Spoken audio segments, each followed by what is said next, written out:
প্রধান দাবি ছিল হচ্ছে 8টা। প্রথম যে দাবি ছিল সেটা হচ্ছে শিক্ষক সংকট। আমাদের এই শিক্ষক সংকটটা হচ্ছে গিয়ে বরাবরই হয়ে আসতেছে। আমাদের শিক্ষক নিয়োগ পদ্ধতিটাই হচ্ছে মূলত মেইন সমস্যা। আমাদের হচ্ছে এখানে বিএসসি টেক্সটাইল ইঞ্জিনিয়ারিং সার্টিফিকেট দেওয়া হয়, কিন্তু আমাদের যে টিচারটা নিয়োগ হয় হচ্ছে নন ক্যাডারের মাধ্যমে, যার কারণে টিচাররা পরবর্তীতে ক্যাডার পোস্ট নিয়ে চলে যায় এবং আমাদের টিচারটা থাকে না। আর একটা বড় সমস্যা হচ্ছে গিয়ে এখানে বস্ত্র দপ্তর বছরের পর বছর শুধু কলেজ ক্যাম্পাস বাড়াই চলতেছে, কিন্তু তারা কোনো টিচার নিয়োগ দিতেছে না। যেমন আমাদের ক্যাম্পাসে বিটেকে অনেক ভালো ভালো টিচাররা আছেন যারা আমাদেরকে প্রপার টাইম দিতে পারেন না, কারণ তাদেরকে অন্যান্য টেকে গিয়ে ক্লাস নিতে হয়। তারা মাসের মধ্যে 4 দিন আমাদের ক্লাস নেয়, বাকি 4 দিন অন্য একটা টেকে, বাকি 4 দিন অন্য একটা টেকে, যার কারণে আমাদের সময়টাকে কম হয়ে যেতেছে। আমাদের প্রয়োজনে তাদেরকে আমরা পাইতেছি না।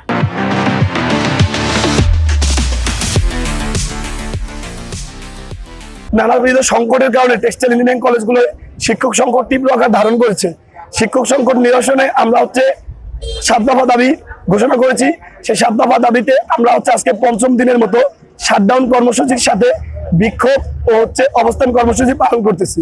সাথে আমরা বস্ত্র অধিদপ্তর ও বস্ত্র মন্ত্রণালয়ের কুশপুত্তলিকা দাহ করতেছি। আমাদের দাবিগুলো হলো শিক্ষক সংকটের স্থায়ী সমাধান। আমাদের প্রতিটা ক্যাম্পাসে 40 থেকে 45 জন করে স্থায়ী শিক্ষকের পদ থাকলেও সেখানে মাত্র শিক্ষক আছে 6 থেকে 7 জন, যা আমাদের মানসম্মত শিক্ষার প্রধান অন্তরায় হিসেবে আমরা মনে করি। আমরা উচ্চশিক্ষায় শিক্ষিত হয়ে দেশের অর্থনীতিতে ভূমিকা রাখতে চাই।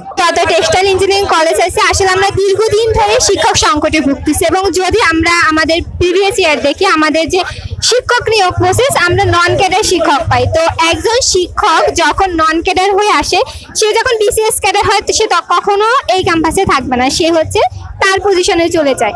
যার ফলে আমরা যে ক্যাম্পাসগুলো চলতেছে শিক্ষক ছাড়া চলতেছে। সরকার প্রতি বছর নতুন নতুন ক্যাম্পাস বাড়াচ্ছে, কিন্তু ওইভাবে শিক্ষক নিয়োগ দিচ্ছে না। তাহলে আপনি কল্পনা করেন একটা ক্যাম্পাস কিভাবে শিক্ষক ছাড়া চলে।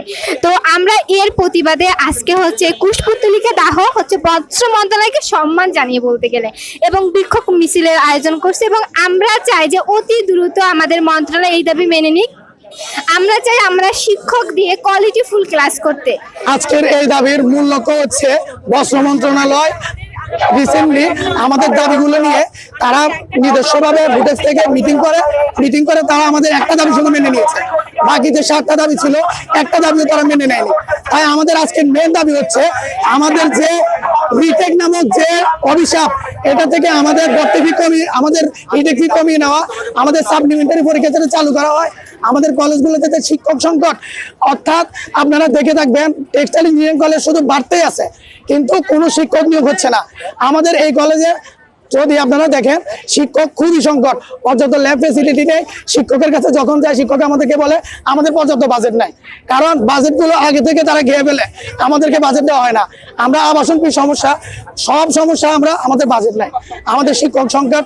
আর আমরা বলে দিতে চাই আমাদের এই যদি আন্দোলন, আমাদের যে দাবি, এগুলো যদি মন্ত্রণালয় না মেনে নেয়, আমরা একদম অসময়ের জন্য অর্থাৎ দীর্ঘ সময়ের জন্য এই আন্দোলন চালিয়ে যাব।